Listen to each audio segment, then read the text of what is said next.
बारे में आज चर्चा करेंगे। पदार्थ किसे कहते हैं? पदार्थ किसे कहते हैं? जो वस्तु स्थान घेरती है और उसमें कुछ न कुछ द्रव्यमान हो वो क्या कहलाता है? पदार्थ कहलाता है। पदार्थ हमारे चारों तरफ क्या होता है? तो हमारे सभी चारों तरफ की वस्तुओं को क्या कहते हैं? पदार्थ कहते हैं। पदार्थ जो वस्तु स्थान घेरती हो तथा उसका कुछ न कुछ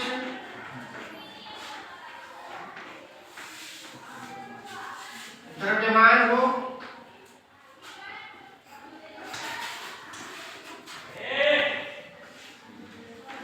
वो उस वस्तु को क्या कहेंगे? पदार्थ कहेंगे। पदार्थ कहते हैं। पदार्थ किसे कहते हैं? जो द्रव्यमान हो उस वस्तु को पदार्थ कहते हैं। अब आते हैं पदार्थ के प्रकार में। पदार्थ के प्रकार। पदार्थ का प्रकार कितने प्रकार का होता है? मुख्य रूप से 2 प्रकार का होता है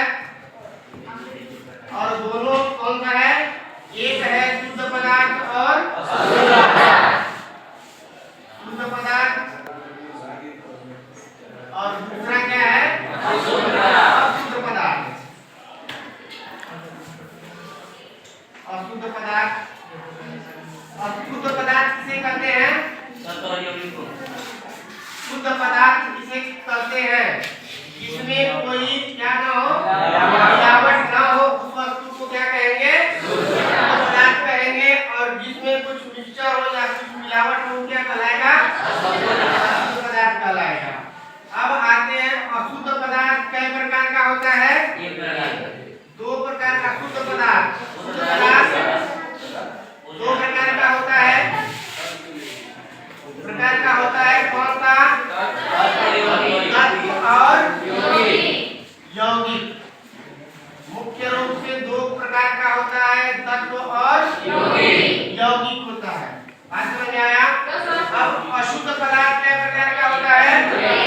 1 प्रकार का होता है। अशुद्ध पदार्थ 1 प्रकार का होता है जिसमें ये क्या है? कौन सा है?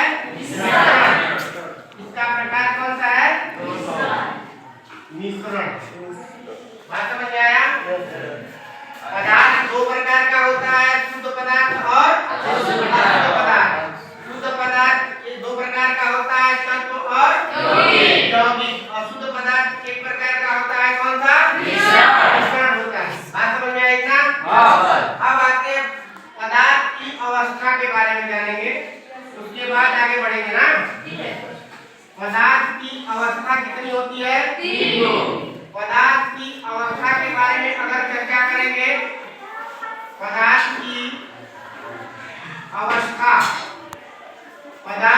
अवस्था के बारे में अगर चर्चा करेंगे तो मुख्य रूप से कितनी अवस्था है पदार्थ की? 3 अवस्था है। 3 अवस्था कौन कौन सी है?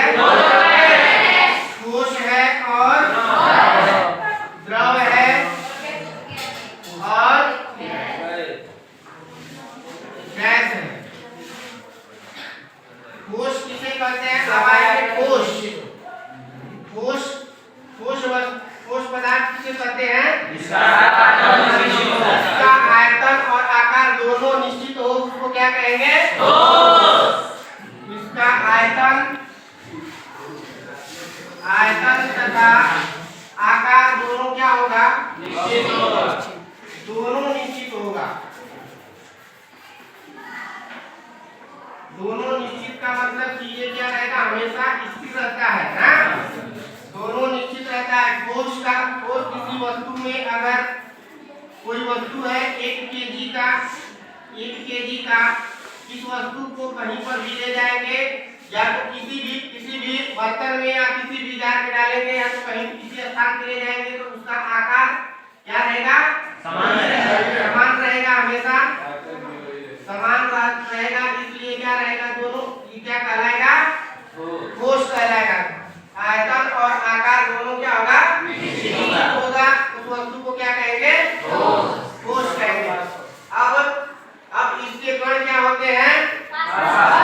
इसके कण क्या होते हैं? सबसे पास में होते हैं। बात समझ में आई ना? अब इसके बाद द्रव के बारे में ना, अब आ गया द्रव। द्रव के बारे में जानेंगे। द्रव है, द्रव किसे कहते हैं? जिसका आयतन क्या होता है? आयतन निश्चित होता है, निश्चित होगा। और इसका आकार क्या होगा? आकार अनिश्चित होता है,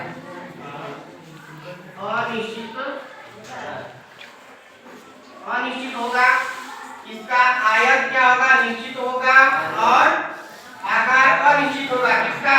द्रव का आयत निश्चित होता है। आयतन क्या होता है? निश्चित होता है और आकार अनिश्चित होता है। जैसे हो गया जल, हो गया तेल, हो गया, उसके बाद घी हो गया, ये क्या है? इत्यादि। ये क्या है? द्रव है। बात समझ में आया? जल को अगर किसी बर्तन में एक लीटर अगर जल है, 1 लीटर अगर जल है, तो ये किसी बर्तन में अगर मान ले रहे हैं कि एक बाटल में भर के रखे हैं 1 लीटर जल। इस बाटल वाले जल को किसी बर्तन में या किसी थाली में अगर पलटेंगे, थाली का ये क्या कर लेगा? यहाँ आकार क्या हो रहा है? अनिश्चित, यानी कि परिवर्तन हो रहा है। इसका आकार क्या हो रहा है? परिवर्तित हो रहा है। इसकी वजह से ये क्या कहलाएगा? द्रव कहलाएगा। बात समझ में आया? अब आएंगे गैस पे। गैस किसे कहते हैं? पदार्थ की तीसरी अवस्था है कौन सा? गैस। गैस क्या होता है? ये इसमें क्या होता है? आयतन और प्लस आकार दोनों क्या होगा? अनिश्चित होता है, अनिश्चित होता है। जैसे हवा हो गया, एलपीजी हो गया, सीएनजी हो गया, ये क्या है? गैस है। इत्यादि हो गया। ये पदार्थ की अवस्था, तीनों अवस्था के बारे में हम चर्चा कर लिए। कौन अवस्था का? 3 अवस्था का, ठोस और गैस के बारे में जान लिए। ठोस के बारे में, द्रव के बारे में। ठोस किसे कहते हैं?